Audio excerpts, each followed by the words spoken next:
Olá! No momento em que eu gravo esse vídeo, a Lei Geral de Proteção de Dados Pessoais, LGPD, ainda não entrou em vigor.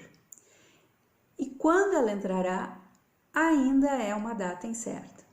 Mesmo assim, é bem provável que os contratos que estejam sendo assinados hoje e negociados hoje prevejam uma duração de vários meses, se não de anos.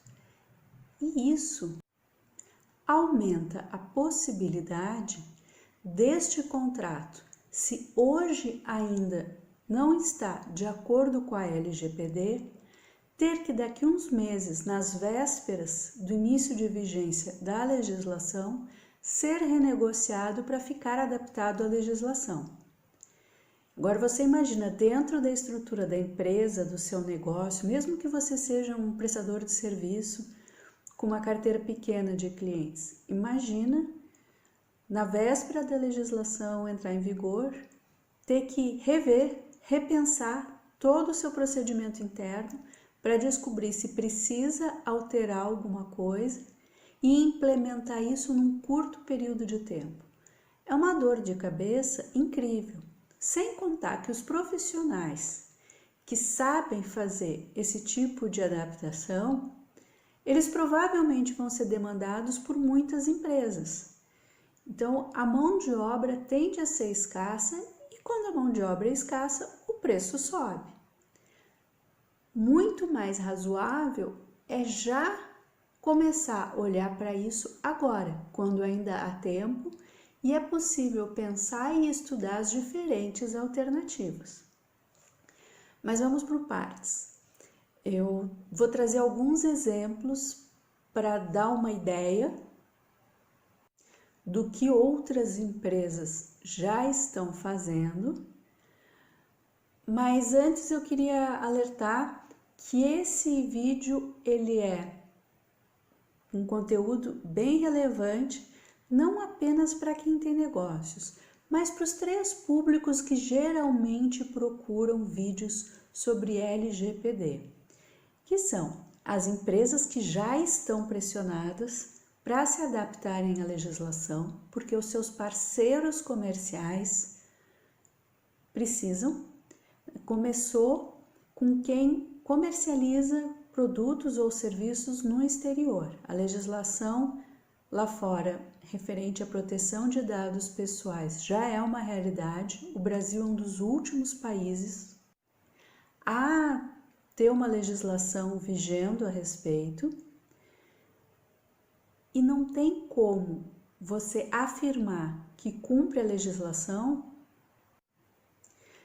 se na sua atividade você utiliza dados pessoais e esses dados pessoais circulam do seu negócio para o negócio dos seus parceiros comerciais. Então, para ter certeza que a legislação está sendo cumprida, todas as pessoas que você se comunica, que você faz negócios, também precisam estar adequadas à legislação. E quando a empresa descobre que se não fizer isso agora, vai perder o contrato, seja de um fornecedor, seja de um cliente, elas correm para querer se adaptar. E essa adaptação é feita em etapas. As etapas vão ficar para um outro vídeo, eu vou ver se eu coloco aqui a indicação dele. Aqui eu só estou chamando a atenção de LGPD e contratos, alguns exemplos referentes a isso. Um outro público que vem bastante, que procura sobre LGPD, são os profissionais interessados em transição de carreira, porque essa é uma matéria que não é privativa de advogado.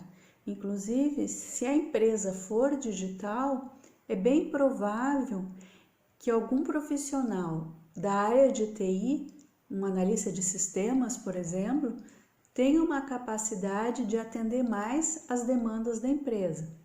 Acaba complementando o conhecimento jurídico com o conhecimento de TI. E quando a lei entrar em vigor, eu acredito que o movimento vai ser muito próximo ao que aconteceu com o compliance. Até uns anos atrás, acho que só as instituições financeiras se preocupavam em ter um departamento de compliance, um lugar onde se podia tirar dúvidas de como seria o procedimento mais adequado de acordo com a legislação. E provavelmente, no futuro, nós teremos um local, uma pessoa, que pode ser um funcionário interno ou pode ser um prestador de serviço, isso ainda não está definido 100%, mas um ponto de apoio que vai lhe dizer como ou o que você pode fazer com os dados pessoais que circulam no dia a dia da empresa ou da prestação de serviço ou ali daquele negócio. Eu falo isso porque a LGPD ela é aplicável a todos os profissionais. Não importa o porte econômico e não importa a atividade. Só está de fora, não é o termo técnico, mas ela exclui as relações privadas. Então, se um amigo te pedir ou te der um dado, você não precisa se preocupar com a legislação. Agora, mesmo uma entidade sem fins lucrativos, ela precisa sim prestar contas do que faz com os dados pessoais que são entregues, conferidos a ela. E o terceiro grupo, eu falei dos 2 primeiros grupos de pessoas, quem já está sendo pressionado, quem vê como uma grande oportunidade de transição de carreira, e tem também as pessoas que estão curiosas a respeito disso, porque é um assunto que vem crescendo muito. A LGPD, que tem, digamos assim, como um princípio básico, alertar as pessoas que os dados delas são de propriedade delas, ou seja, a qualquer momento elas podem pedir uma prestação de contas, quais dados delas a empresa, o negócio, o profissional tem, o que está sendo feito com aqueles dados, se já passou para mais uma outra pessoa, inclusive pode dizer, olha, apaga tudo, ou então transfere para o teu concorrente. Que nem tem a portabilidade de celular, no futuro vai ter portabilidade para qualquer setor. Termos técnicos de sistema talvez impeçam um pouco a portabilidade, mas a legislação já permite que isso seja feito. E eu vejo algumas formas de fazer sem ser por sistema, mas isso é também para um outro vídeo. Então, essas possibilidades todas faz com que mesmo quem não seja do setor e quem não queira trabalhar com isso, perceba que precisa entender um pouco mais. E aí, nesse caso, esse vídeo é bem introdutório, ele vai também te ajudar a pensar e ter uma profundidade para conversar sobre LGPD e contratos, inclusive os teus contratos como consumidor, não só os contratos na atividade de comércio do dia a dia, e com isso ter uma certa profundidade e até senso crítico do que é falado por aí.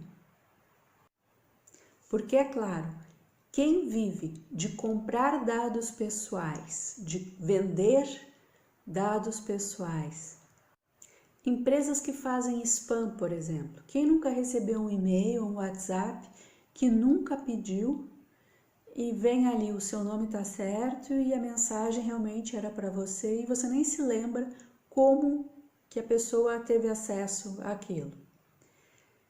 Esse é um tipo de informação que agora você vai poder pegar e ligar e perguntar: quem te deu os meus dados?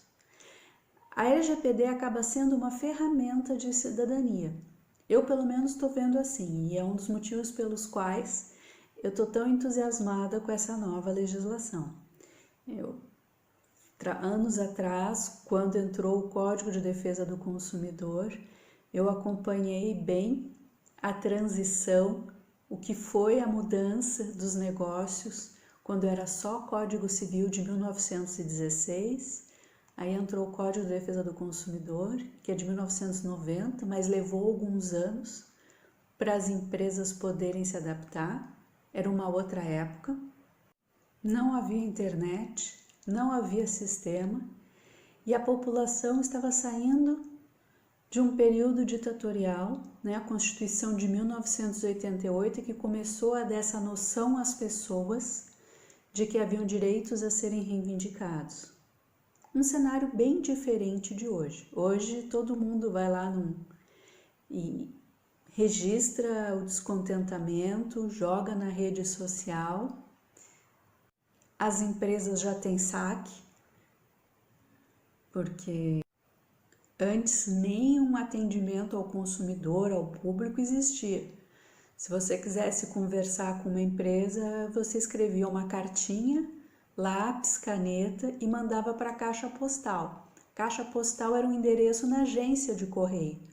Então você não sabia nem o endereço da empresa, no máximo que estado ou que cidade que ela ficava.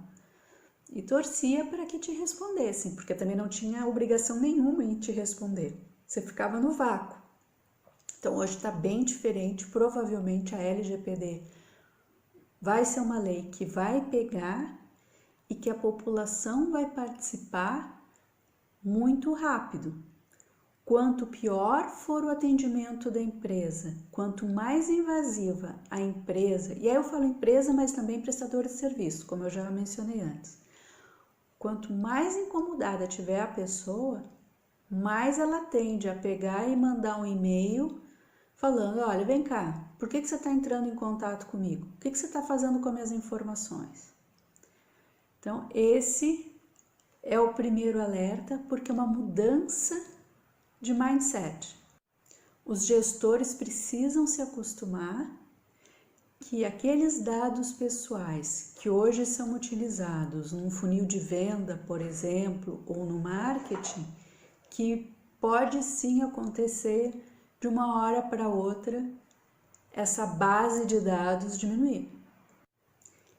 E quem souber trabalhar bem pode, por exemplo, por conta da portabilidade, começar a receber de mão beijada todo o histórico dos novos clientes. Mas vamos aos contratos. O que é um contrato? De forma genérica, dá para afirmar que quando duas ou mais pessoas se reúnem e combinam alguma coisa, elas estão contratando. Se é mencionado o que vai ser feito e combinado efetivamente, disse que tem um contrato verbal. Agora existem situações que, pelos usos e costumes, se pressupõe de que há uma contratação. Por exemplo, se você entrar num restaurante Aquilo e começar a se servir, já está pressuposto que você vai pagar pela comida. É uma obrigação sua, como cliente, informar-se do preço. Servir a comida no prato, comer e depois dizer, eu não sabia que tinha que pagar, ninguém vai aceitar esse tipo de posicionamento. Então é um contrato tácito ali de compra e venda do alimento. E tem também o contrato, que é um instrumento físico, aquele papel com um texto onde tem uma série de disposições que regula exatamente o que cada pessoa vai fazer, o tempo e outras determinações, que também pode ser objeto de um outro vídeo depois. O que eu quero chamar a atenção, nesse vídeo aqui eu vou falar só do contrato escrito, que é a forma como você se resguarda mais e é geralmente o que se pede para o jurídico. Você não contrata advogados para conversar e contratar verbalmente ou tacitamente. Não tem como um advogado mudar os usos e costumes. No máximo, se você for para um outro país, o escritório local lhe conta as peculiaridades locais de negociação e como funciona. Mas o contrato escrito, ele é o produto final de um processo que começa com a negociação e nessa negociação os advogados participam quando existe a necessidade de ver como vai ser escrita determinada cláusula, porque às vezes já existe um modelo padrão e a área comercial preenche o que precisa preencher ali, em outros não há necessidade de mudar aquelas condições iniciais. Terminada a negociação, tanto faz se precisou mudar alguma redação ou se apenas houve preenchimento das condições negociais, começa uma fase que é a fase da contratação, que nem todo mundo tem ela clara. Nessa fase de contratação, há uma conferência jurídica dos dados que são apresentados. E aqui eu vou falar apenas de um dado: a importância de saber com quem você está contratando. A empresa, por exemplo, digamos que seja um contrato entre duas empresas. E talvez lhe ocorra agora dizer: ah, mas Gisele, se entre duas empresas não tem dados pessoais. Os dados pessoais são os dados das pessoas. A empresa, CNPJ, dados da empresa, não entra para LGPD. Sim, não entra. Mas dependendo de como for o procedimento da contratação, em algumas empresas, os dados dos representantes legais da empresa estão ali no contrato. Vou dar um exemplo. Empresa A e a empresa B. Cada uma falou qual é o nome, a razão social, o CNPJ, o endereço. Se você tem um departamento jurídico que consegue, ou um escritório externo, por exemplo, que faz a conferência da documentação, o que eles vão fazer? Vão entrar lá no site da Receita Federal, olhar o cartão do CNPJ, conferir se os dados declarados no momento lá da negociação são realmente os dados que estão na internet, se a atividade econômica, o CNAE, que consta no cartão do CNPJ, está relacionado ao objeto do contrato. Tem um outro vídeo aqui que eu mencionei que teve um contrato que eu fiz que a empresa estava comprando refeição de uma sapataria. É uma questão formal? Como você depois alega, se não der certo, né? Que a sapataria não produziu comida boa. É a mesma coisa do que reclamar do sapato entregue pelo restaurante. Fica difícil. Não é ilegal, mas merece um esclarecimento. Então, esses dados, eles são verificados. E geralmente isso gera um atrito. Por quê? Porque você tem que ler. Dentro do site da Receita, você precisa ler o contrato social da empresa e, em alguns casos, a procuração. Entregar simplesmente a procuração nem sempre é suficiente, porque tem que ter certeza que quem o outorgou, né, quem deu poderes para que aquelas pessoas assinassem em nome da empresa, que elas realmente tinham poderes, né? Senão eu te dou uma procuração, por exemplo, dizendo: olha, você pode comercializar um determinado produto. E aí você apresenta a procuração. Só que o produto não é meu, o produto não é seu, o produto é de um terceiro. Ou eu não tenho relação nenhuma com quem é dono do produto. Não tem relação nenhuma. Aquele papel ali não vale para muita coisa, não. E essa conferência é dentro dessa fase de contratação. Algumas empresas, pela dinâmica do negócio, ou às vezes até por redução de custo, preferem não fazer essa conferência internamente ou por algum escritório externo. Só que ela continua sendo necessária. Então, o que eles fazem? Eles identificam quem está assinando em nome da empresa. No lugar de falar empresa A e empresa B contratam, eles vão colocar assim: empresa A neste ato representado pelos seus representantes legais, fulano e ciclano, que aqui declaram que têm poderes para poder assinar este contrato. Algo nesse sentido.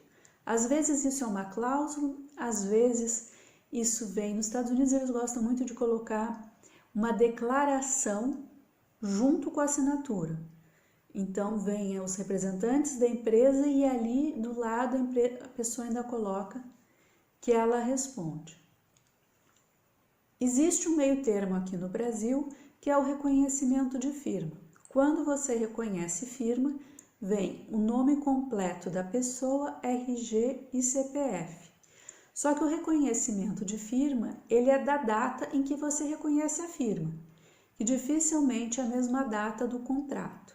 E é muito fácil as empresas esquecerem de reconhecer firma, porque é mais um procedimento e porque também tem custo. Então, nesse caso, se você coloca os dados pessoais dos sócios ou os dados pessoais do funcionário ali no contrato, esse contrato circula por onde? Né? Todo mundo vai assinar e ele vai ser arquivado, talvez no departamento jurídico, talvez no departamento que acompanha o dia a dia desse contrato, mas os dados pessoais do funcionário estão expostos ali. Há necessidade disso? Em alguns casos você pode dizer, sim, existe. Se for do sócio, dificilmente você vai ter algum tipo de problema.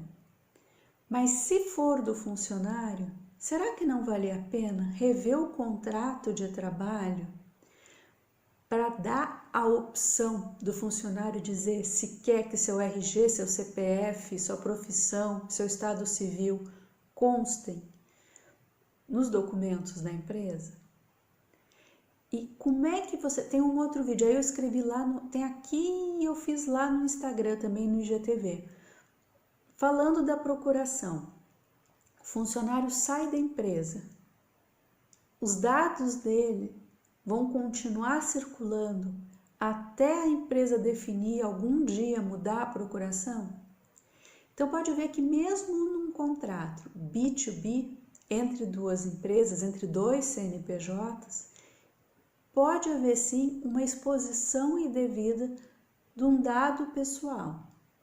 É caso a caso, tem que pensar, ver como vai ser feito, porque às vezes é só uma questão de como vai organizar o arquivamento do contrato. Em outras, eu sou muito fã de falar que o contrato é conteúdo e também design. É o design do processo dentro da empresa, o design pensando na execução dele e o design da minuta.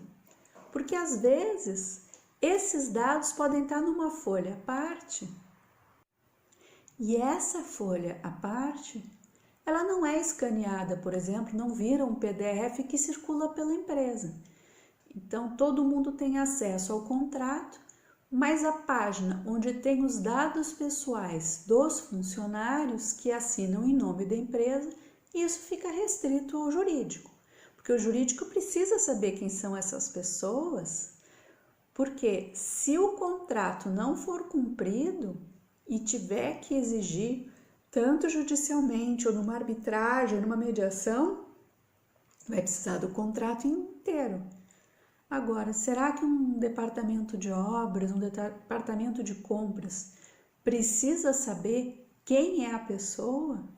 Às vezes basta o contato comercial, que pode ser o e-mail, né? Comercial, @ e aí o nome da empresa.com.br.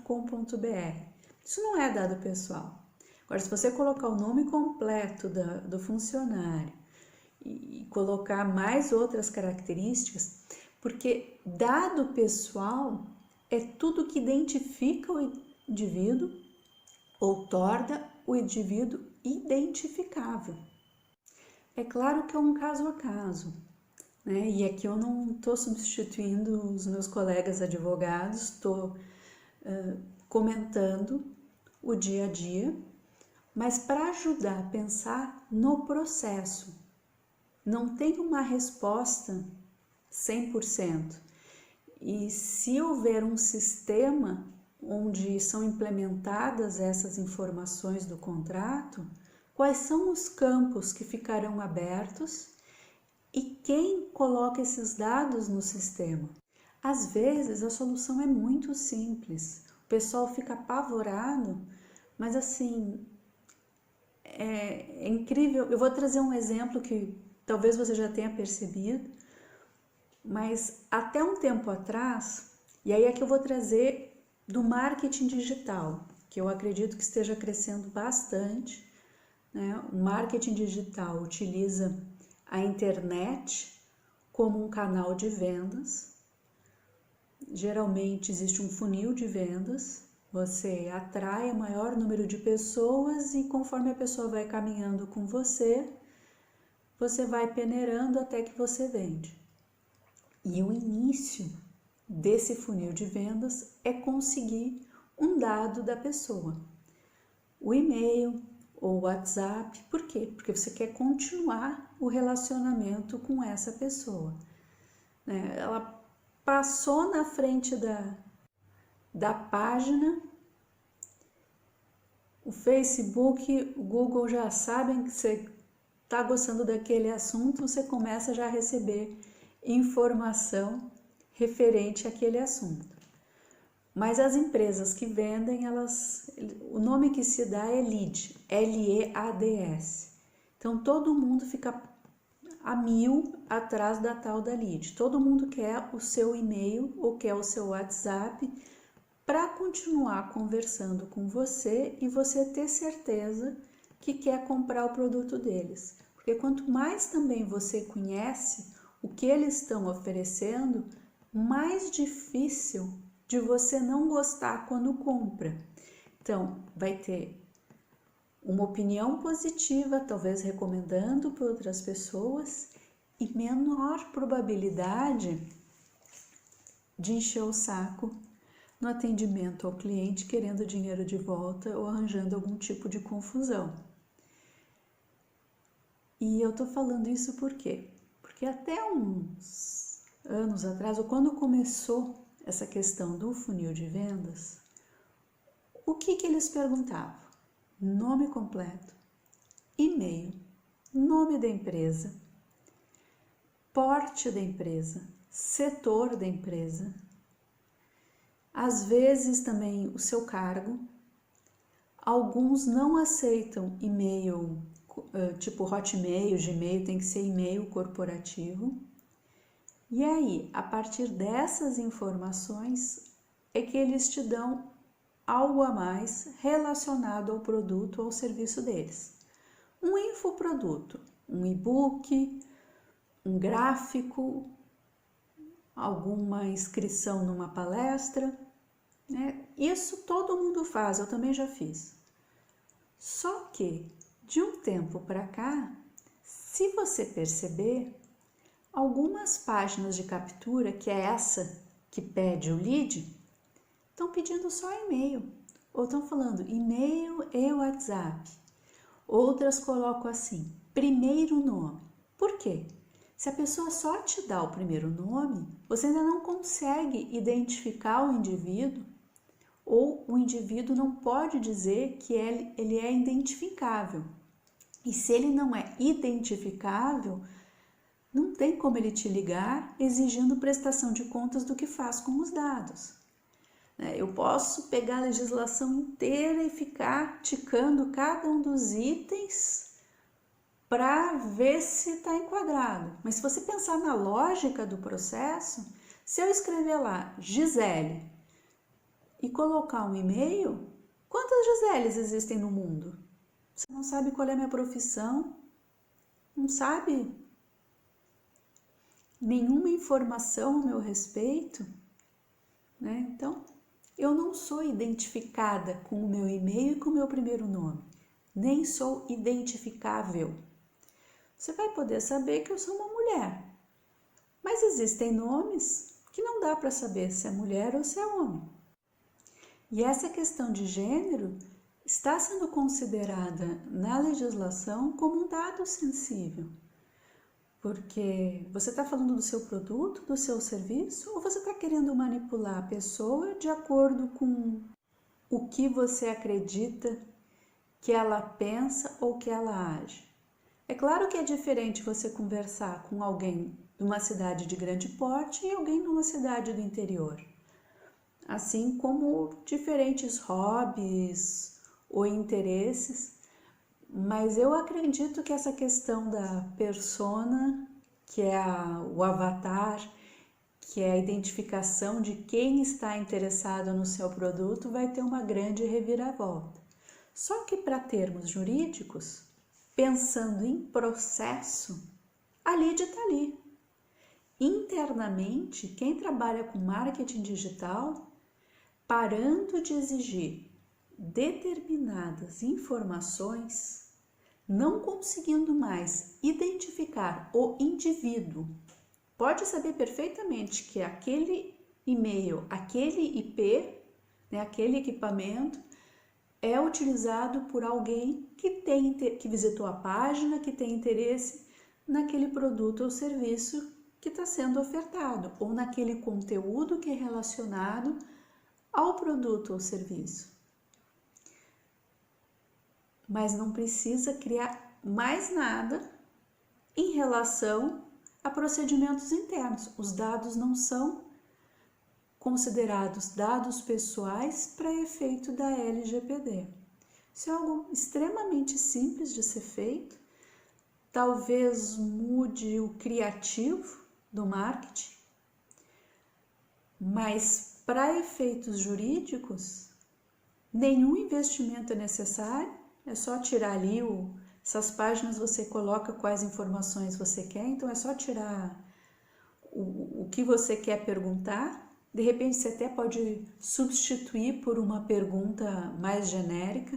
Eu gosto bastante de colocar uma pergunta aberta, que a pessoa escreve o que está pensando e eu retiro dali informações que podem ser do indivíduo ou do grupo a qual ele pertence. Eu não preciso necessariamente saber que grupo é esse ou que indivíduo é esse. Então, pode até ser dados qualitativamente, é muito mais rico se você quiser analisar essas informações.